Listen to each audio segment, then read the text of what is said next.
श्री रामकृष्ण भक्त मालिका स्वामी अखंडानंद प्रथम भाग।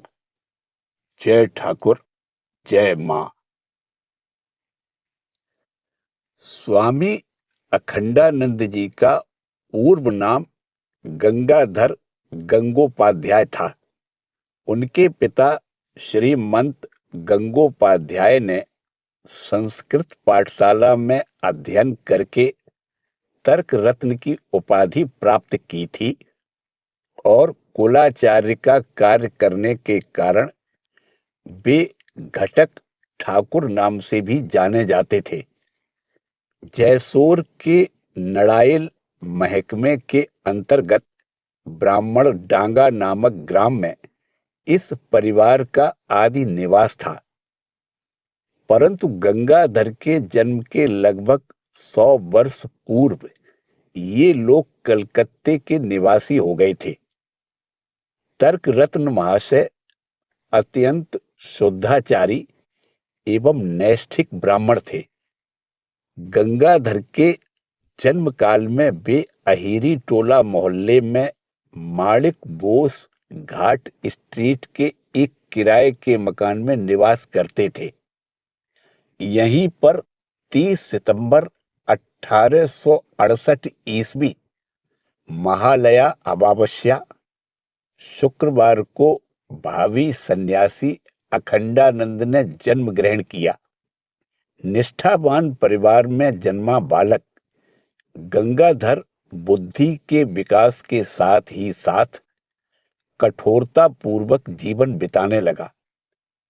उपनयन हो जाने के बाद से उसने स्वयं पाक भोजन करते हुए गीता उपनिषद के पठन तथा ध्यान पूजन आदि में मन लगाया।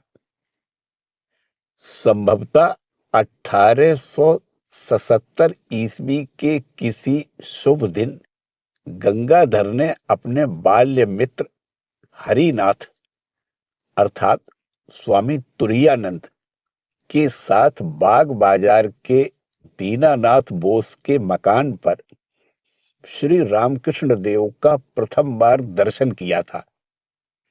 तद उपरांत 1883 या 1884 ईस्वी की गर्मियों में उसने दक्षिणेश्वर जाकर ठाकुर का प्रत्यक्ष समीप से दर्शन किया।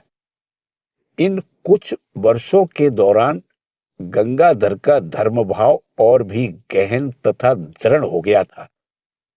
इन दिनों वह ब्रह्मचर्य के सारे नियमों का पालन करता था। वह दिन में 3 बार गंगा स्नान करता, स्वयं पाकी होकर दिन में एक ही बार हविष्यान भोजन करता तथा सिर में तेल नहीं लगाता। प्राणायाम करने से उसके शरीर में स्वेद तथा पुलक हुआ करता। इतना ही नहीं, वह गंगा में डुबकी लगाकर काफी देर तक कुंभक भी किया करता। इसके अतिरिक्त हरिनाथ से हरितिकी की महिमा के बारे में 2 श्लोक सुनकर इस विषय में वह इतना अतिरेक करता कि उसके दोनों होठ सदा सफेद दिख पड़ते। वे दोनों श्लोक इस प्रकार हैं। हरितिकी भुक्ष राजन मातेब हितकारिणी कदाचित कुप्यते माता नोदरस्था हरितिकी हरिम हरितिकीम चैव गायत्रीम जाह्नवी जलम अंतर्मल विनाशाय स्मरेद भक्षेज पेत पिबेत। इसका भावार्थ है, हे राजन, हरितिकी का भक्षण करो, वह माता के समान कल्याणकारी है। माता तो बल्कि कभी कभी क्रोधित भी हो जाती है, परंतु पेट में पड़ी हरितिकी कभी नहीं। अंतर की मलिनता दूर करने के लिए हरि का स्मरण, हरितिकी का भक्षण, गायत्री का जाप तथा गंगा जल का पान करना चाहिए। ब्रह्मचारी गंगाधर जिस दिन दक्षिणेश्वर में ठाकुर के पास पहली बार गए, उस दिन ठाकुर ने आनंद पूर्वक अत्यंत स्नेह के साथ उन्हें अपने पास बैठाया और पूछा, तूने मुझे इसके पहले देखा है? उत्तर में गंगाधर बोले, जी हां, बिल्कुल छुटपन में आपको दीनू बोस के घर पर देखा था। बालक के मुख से ऐसी बात सुनकर ठाकुर सहास्य गोपाल दादा को पुकारकर बोले, अजी सुनो सुनो, यह कहता क्या है कि बहुत छुटपन में देखा था? ओहो, इसके भी छुटपन में? उस दिन संध्या को गंगाधर ने ठाकुर के निर्देशानुसार काली मंदिर तथा विष्णु मंदिर में प्रणाम करने के पश्चात पंचवटी में थोड़ी देर तक ध्यान किया तथा उनके अनुरोध पर वह रात दक्षिणेश्वर में ही बिताई। अगले दिन जब वे घर लौटने को प्रस्तुत हुए तो ठाकुर बोले, शनिवार को फिर आना। गंगाधर ने बाद में कहा था, ठाकुर जिससे स्नेह करते थे उसे शनि मंगलवार के दिन आने को कहते थे तथा शनि मंगलवार के दिन अधिक जप ध्यान करने को कहते थे। वे कहते, शनिवार मधुवार है। थोड़े ही दिन बाद एक शनिवार को गंगाधर ठाकुर के पास दोबारा आए। ठाकुर ने गंगाधर को एक चटाई देते हुए उसे पश्चिम के बरामदे में बिछाने के लिए कहा। फिर वे एक तकिया लाकर उस चटाई पर लेट गए। तदुपरांत उन्होंने गंगाधर को सुखासन में बैठकर ध्यान करने का आदेश दिया। आसन के बारे में उपदेश देते हुए वे बोले, बिल्कुल झुककर कभी नहीं बैठना चाहिए और फिर ऐसे तान कर भी नहीं बैठना चाहिए। पर इसके साथ ही उन्होंने यह भी कह दिया, परोसा हुआ भोजन मिल जाने पर तू उसे चाहे जैसे भी खा, पेट भरेगा ही। अंत में उन्होंने गंगाधर की जीभ पर कुछ लिखकर उन्हें दीक्षा प्रदान की और लेटकर गंगाधर की गोद में अपने चरण रखते हुए उन्हें सहलाने का आदेश दिया। गंगाधर उन दिनों थोड़ी बहुत कुश्ती लड़ा करते थे, अतः उन्होंने चरणों को इतने जोर से दबाया कि ठाकुर कह उठे, अरे क्या करता है, क्या करता है, टूट जाएगा, ऐसे ही धीरे धीरे दबा। तब कहीं गंगाधर के ध्यान में आया कि ठाकुर का शरीर अत्यंत कोमल है, मानो हड्डियों के ऊपर मक्खन का लेप किया हुआ हो। तब से गंगाधर प्रायः तीसरे पहर आकर दूसरे दिन सवेरे लौट जाया करते थे। उन दिनों वे मिट्टी के बर्तन में हविष्यान्न पकाते थे।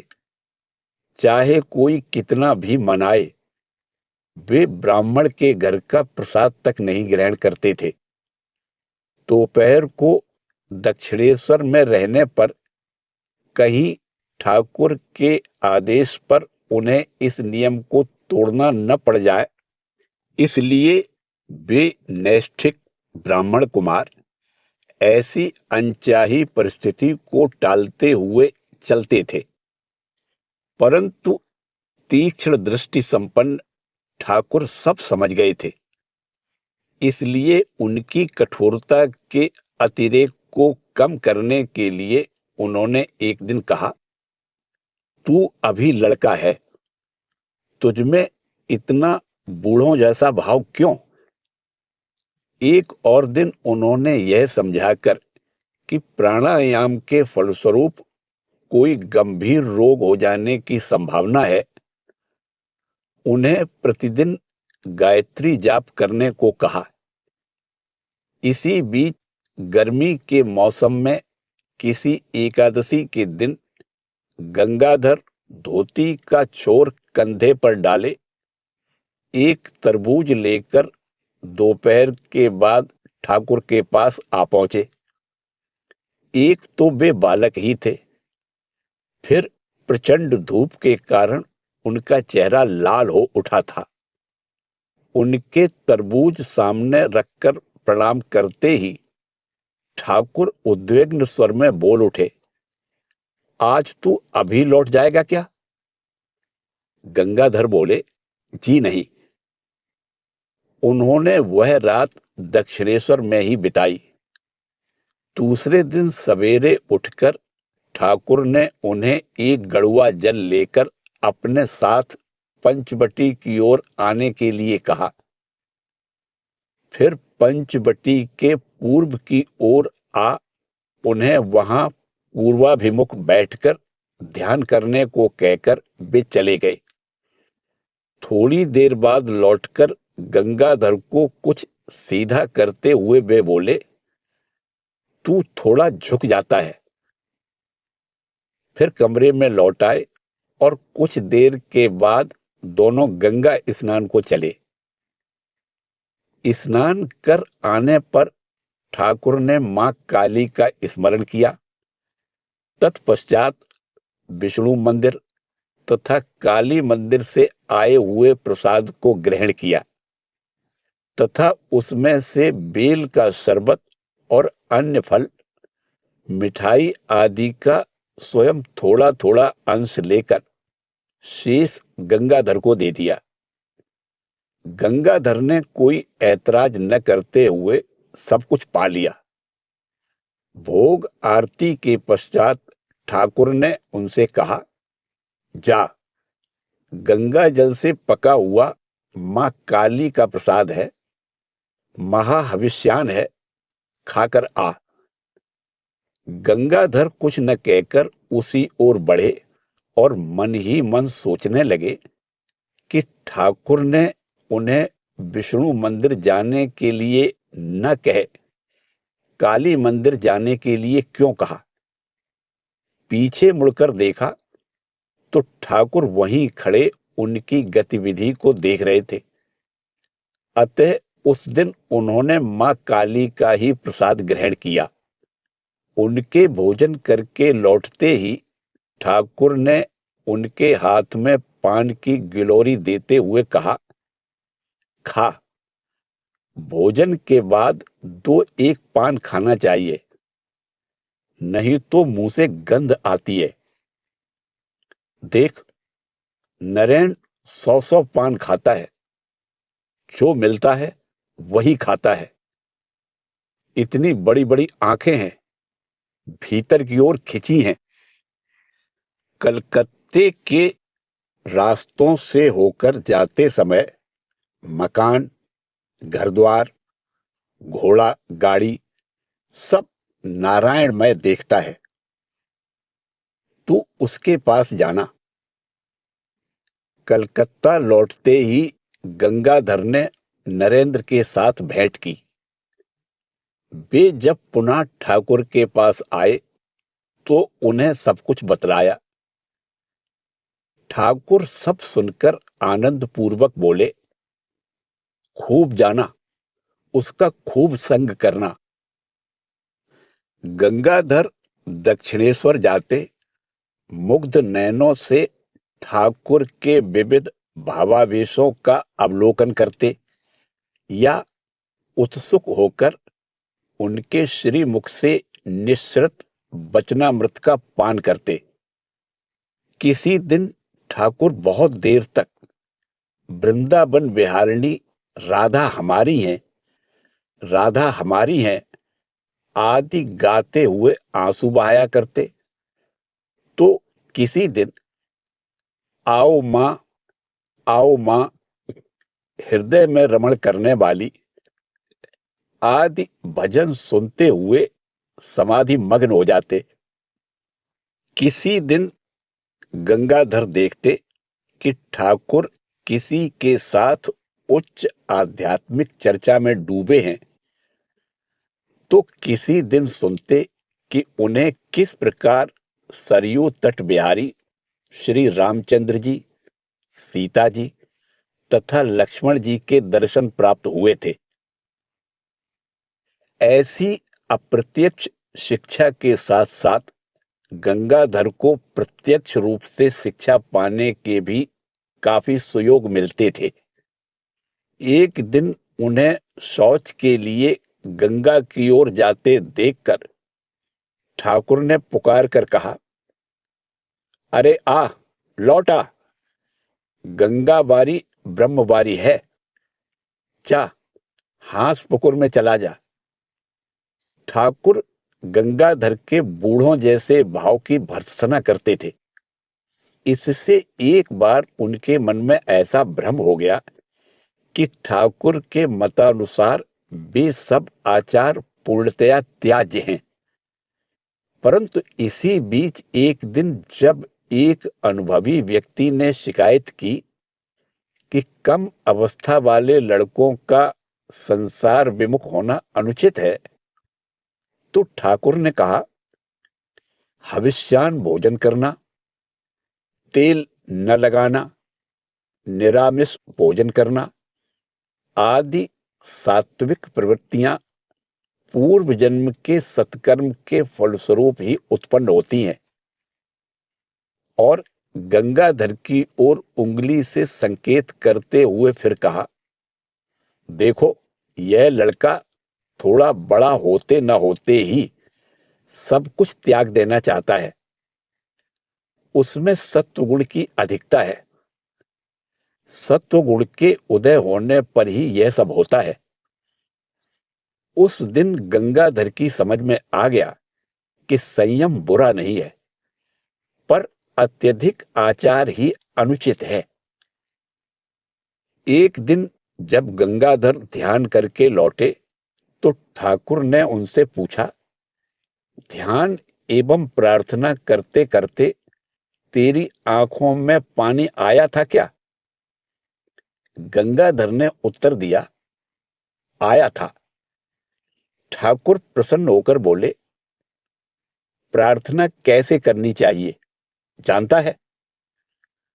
और छोटे बच्चे के समान हाथ पैर पटकते तथा जोर से रोते हुए कहने लगे, मां मुझे ज्ञान दे, भक्ति दे, मैं और कुछ भी नहीं चाहता। मां, मैं तुझे छोड़कर नहीं रह सकता। मां। मानो एक छोटा बच्चा रो रहा हो। ठाकुर ने गंगाधर को यह भी समझाया, अनुताप के अश्रु नेत्र के कोने से निकलते हैं और प्रेमाश्रु नेत्र के छोरों से निकलते हैं। एक दूसरे दिन उन्होंने ठाकुर से धन के प्रति आसक्ति के त्याग की शिक्षा पाई थी। उस दिन एक व्यक्ति ने आकर पैसे मांगे तो ठाकुर ने गंगाधर से कहा कि कोने की ओर वाले ताक पर रखे 4 पैसे उसे दे दे। गंगाधर जब पैसे देकर लौटे तो ठाकुर ने उन्हें गंगा जल से हाथ धोने को कहा और फिर मां काली के चित्र के सम्मुख ले जाकर हरि बोल कहलवाने तथा बारंबार हाथ झटकवाने लगे। इसके कुछ ही समय पहले ठाकुर जब गंगा स्नान को गए थे तो घाट पर उन्होंने एक ब्राह्मण को काली मंदिर के खजांची के साथ सांसारिक विषयों की चर्चा करते हुए देखा था। बाद में वही ब्राह्मण जब ठाकुर के कमरे में आकर हरीश के बारे में पूछने लगा, ठाकुर ने उसके प्रश्न का कोई उत्तर न देते हुए गंगा तट पर विषय चिंतन करने के लिए उसकी अच्छी खबर ली। कहना न होगा कि इससे उस ब्राह्मण के मन में बोध होने के स्थान पर क्रोध ही उत्पन्न हुआ और वह बिना कुछ कहे चला गया। ब्राह्मण के चले जाने पर ठाकुर ने गंगाधर से उस संसारासक्त व्यक्ति के स्पर्श से दूषित उस स्थान को गंगा जल से धो डालने को कहा। इसके बाद गंगाधर ने सीखी स्वधर्म निष्ठा। विख्यात थियोसॉफिस्ट कर्नल अलकाट साहब के कलकत्ता आने पर उस संप्रदाय के एक व्यक्ति ने एक दिन ठाकुर को गर्वपूर्वक बताया कि साहब ने हिंदू धर्म स्वीकार लिया है। परंतु ठाकुर इस पर प्रसन्न नहीं हुए, वरन गंगाधर तथा वहां उपस्थित अन्य सभी को विस्मित करते हुए नाराजगी के साथ कहा, उसने अपना निजी धर्म क्यों त्याग दिया। एक दिन ठाकुर ने भोजन के पश्चात छोटे पलंग पर लेटकर गंगाधर को पद सेवा करने का आदेश दिया। ऐसा अवसर पाकर गंगाधर गुरु चरणों के दोनों अंगूठों से अपने मस्तक पर ऊर्ध्वपुंड्र तिलक अंकित करने लगे। इस पर श्री रामकृष्ण देव ने कौतुक पूर्वक पूछा, यह क्या हो रहा है रे? गंगाधर ने उत्तर दिया, आप कहा करते हैं ना कि जो लोग सात्विक होते हैं वे गंगा स्नान करते हुए गंगा जल का ही तिलक लगाते हैं। मैं आज वही सात्विक तिलक लगा रहा हूं। ठाकुर यह सुनकर हंसते हंसते लोटपोट हो गए। गंगाधर उन दिनों साधु दर्शन के लिए कलकत्ते में घूमा करते तथा लौटकर अपने अनुभव ठाकुर को बताया करते थे। ठाकुर उन्हें हतोत्साहित न कर सभी के उत्तम पक्ष की ओर उनका ध्यान आकर्षित करते थे। इस प्रकार कर्ता बजा संप्रदाय के Digambar Baul, theosophist colonel Olcott आदि बहुतों के साथ गंगाधर का साक्षात्कार हुआ। एक बार ठाकुर ने उन्हें दक्षिणेश्वर के काली मंदिर के भीतर ले जाकर बोले, यह देख चैतन्यमय शिव। इसके साथ ही साथ गंगाधर को अनुभूति हुई मानो शिव श्वास प्रश्वास ले रहे हों। उस दिन उन्हें मृण्मय के भीतर चिन्मय का दर्शन हुआ। गंगाधर के लिए समय बिताने का एक उपाय था अपने बाल्य मित्र हरिनाथ के साथ अपराह्न में गंगा तट पर भ्रमण करते हुए धर्म चर्चा करना।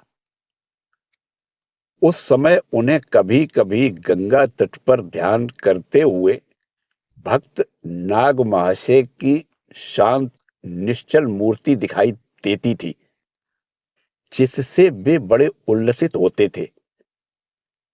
किसी किसी रात को गंगाधर बाग बाजार की नहर के पोर्ट कमिश्नर द्वारा निर्मित सेतु की पश्चिम ओर के गोल खंबे के नीचे बैठकर ध्यान किया करते थे। एक बार इसी प्रकार ध्यान करते समय वे पहरेदार के मुंह से प्रेम भक्तिपूर्ण एक गीत सुनकर मुग्ध हुए। उन्होंने जब उसे लिखकर नरेंद्र को दिखाया तो नरेंद्र ने भी उसकी प्रशंसा की। गंगाधर के जीवन के परवर्ती काल में हम उन्हें परिव्राजक के रूप में पाते हैं, जबकि वे सत्य, शिव, सुंदर की खोज में हिमालय, तिब्बत, राजपूताना आदि अंचलों में भ्रमण कर रहे थे। बराहनगर मठ की स्थापना के बाद गंगाधर सदैव मठ में आया जाया करते थे। नरेंद्र को आकर देखे बिना वे रह नहीं पाते थे। अंत में एक दिन फरवरी 1887 ईस्वी में वे बैद्यनाथ का टिकट लेकर गाड़ी में बैठे, परंतु बुद्ध देव के आकर्षण के फलस्वरूप वे बैद्यनाथ में न उतरकर बांकीपुर होते हुए बुद्ध गया जा पहुंचे। वहां से वे पैदल ही राजगृह गए और वहां से उसी प्रकार बुद्ध गया को लौट आए। इस पैदल यात्रा के फलस्वरूप आत्मविश्वास बढ़ जाने से अब से वे प्रायः पैदल ही तीर्थ भ्रमण करने लगे। इस प्रकार निस्सहाय गंगाधर महाराज गैरिक वस्त्र पहने उत्तर भारत के अनेक तीर्थों की यात्रा करने के पश्चात ऋषिकेश पहुंचे। वहां उन्होंने अपने मन प्राण में उत्तराखंड की महिमा का अनुभव किया। उनके मन में आया, उत्तराखंड के आरंभ में ही यदि ऐसा है तो पता नहीं अंत में कैसा होगा।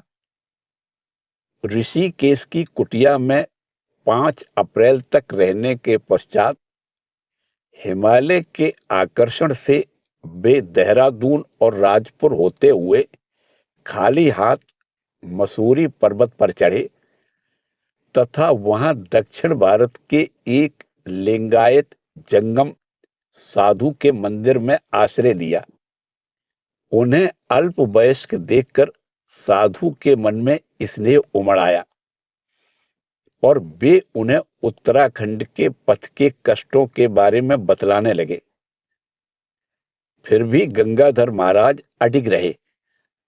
तब उनके पास केवल कंबल का एक लबादा तथा एक लोई के अतिरिक्त और कुछ भी न देखकर उन्होंने उन्हें धन तथा कंबल आदि देने की इच्छा व्यक्त की, परंतु त्यागी गंगाधर ने केवल एक लाठी मांग ली और 30 कोस दूर अवस्थित टिहरी के पथ पर चल पड़े। इस पथ पर नए जूतों का उपयोग करने के फलस्वरूप उनके पैरों में छाले पड़ गए और इस कारण उन्हें कुछ दिन टिहरी में ही ठहर जाना पड़ा। इस तिक्त अनुभव के बाद उन्होंने लगभग 1 वर्ष तक पादुका का बिल्कुल उपयोग ही नहीं किया। टिहरी से एक के बाद एक विभिन्न दलों के साथ चलते हुए वे यमुनोत्री पहुंचे। वहां दर्शन के पश्चात वे उत्तरकाशी गए। उस समय उनके मन में तिब्बत भ्रमण की अभिलाषा जाग रही थी, परंतु उस समय उन्होंने गंगोत्री की यात्रा की। मार्ग में भटवारी ग्राम के निकट रास्ते के किनारे ही उन्हें एक मरणासन्न साधु दिखाई दिए। काफी कष्ट उठाते हुए वे उन्हें धर्मशाला में ले आए। अगले दिन ही साधु ने शरीर त्याग दिया। तब गंगाधर महाराज को ही अगुआ बनकर उनके शरीर की जल समाधि की व्यवस्था करनी पड़ी। गंगोत्री पहुंचकर वहां कुछ दिन निवास करने के उद्देश्य से वे जिस गुफा में ठहरे थे उसके सामने की एक बड़ी गुफा में एक ब्राह्मण 3 दिन से भूखे पड़े थे। अतः स्वभाव से ही सेवापरायण गंगाधर महाराज ने उनके भोजन आदि की व्यवस्था की। इससे वे ब्राह्मण बड़े मुग्ध हुए तथा 1 सप्ताह बाद उन्हीं के साथ तीर्थ पर्यटन को चल दिए। परंतु गंगाधर महाराज निसंग भ्रमण ही पसंद करते थे। अतः धरारी ग्राम तक उनके साथ चलने के पश्चात उन्होंने अकेले ही चंद्रवदनी पीठ की यात्रा की। यह मंदिर टिहरी तथा देवप्रयाग के बीच वन के भीतर एक उच्च पर्वत शिखर पर विद्यमान है। यहाँ पर दाक्षायणी सती का हृदय गिरा था। उत्तर काशी तथा टिहरी होते हुए एक दिन संध्या समय उस मंदिर में पहुंचकर गंगाधर महाराज को पता चला कि इस जनहीन दुर्गम स्थान में भिक्षा मिलना संभव नहीं है। अतः तपस्या आदि के निमित्त उस स्थान में अधिक दिन तक नहीं रहा जा सकता। अन्य कोई उपाय न देख 2 दिन तक मंदिर के प्रांगण में रहकर वे अन्यत्र चल दिए। नीचे उतरने के लिए पथ जैसा कुछ भी नहीं था, और जो था वह भी जंगली झाड़ियों से ढका हुआ था। अतः शीघ्र ही वे रास्ता भूलकर किसी भी प्रकार उतरने लगे। क्रमशः राह चलना इतना कठिन हो गया कि कहीं उन्हें घुटने के बल रेंगकर तो कहीं वृक्ष लताओं की डाल पकड़कर उतरना पड़ा, और इस प्रकार वे अचानक एक खेत में जा पहुंचे। वहां पर उन्हें एक पहाड़ी किसान मिला, जो उन्हें देखकर अवाक ही रह गया। आखिर यह साधु आया कहां से? वह कह उठा, धन्य हो चंद्रवदनी माई की, उन्होंने ही आपको बचाया है। इस रास्ते तो शिकारी तक नहीं चलते। इसके पश्चात गंगाधर महाराज श्रीनगर गए। वहां उन्होंने कमलेश्वर मठ में आश्रय लिया। मठ के महंत जी ने उन्हें एक कंबल दिया। यहां से वे अलकनंदा और मंदाकिनी के संगम तथा केदारनाथ और बद्री नारायण के मार्गों के मिलन स्थल रुद्रप्रयाग को पार करते हुए अगस्त्य मुनि नामक स्थान में पहुंचे। वहां पर वे एक वैष्णव साधु से मिले। उन साधु को संबलहीन देखकर उन्होंने उनके ध्यान मग्न शरीर पर अपना कंबल उड़ा दिया। फिर वे उखी मठ को गए। वहां के महंत से उन्हें एक दूसरा कंबल मिल गया। फिर वे केदारनाथ के पथ पर चल दिए। उत्तर काशी में एक पूर्व परिचित उदासी साधु से भेंट हुई। उन साधु को उपयुक्त गर्म कपड़ों के अभाव में कष्ट उठाते देख गंगाधर महाराज ने अपना मोटा कंबल उनके कंधे पर डालकर उनका पतला कंबल मांग लिया। अब से पूरे 1 वर्ष तक यही कंबल उनके पर्वत भ्रमण का साथी रहा। यथाक्रम केदारनाथ के निकट पहुंचकर उनके मन में जिस अपूर्व भाव का उदय हुआ था, उसका उन्होंने स्वयं ही वर्णन किया।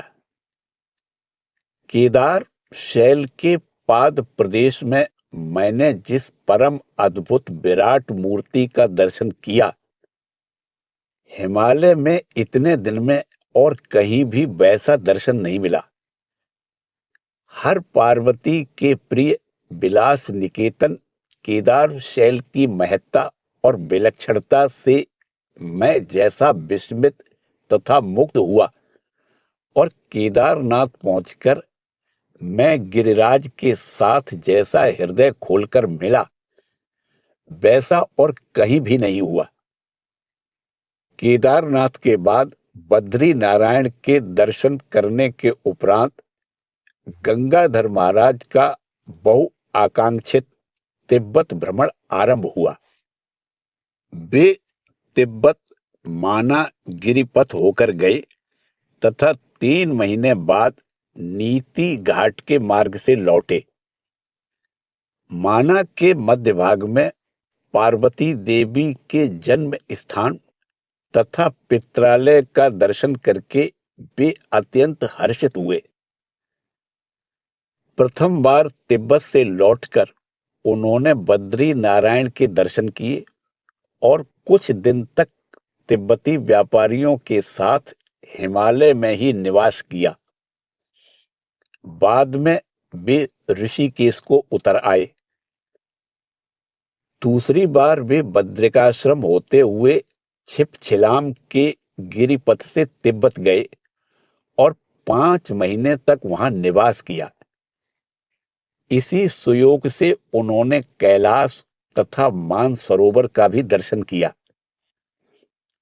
दूसरी बार भी वे नीति घाट के ही मार्ग से बद्रिकाश्रम लौटे। फिर अल्मोड़ा तथा नैनीताल के विभिन्न स्थानों का भ्रमण करते हुए उन्होंने केदारनाथ के दर्शन किए।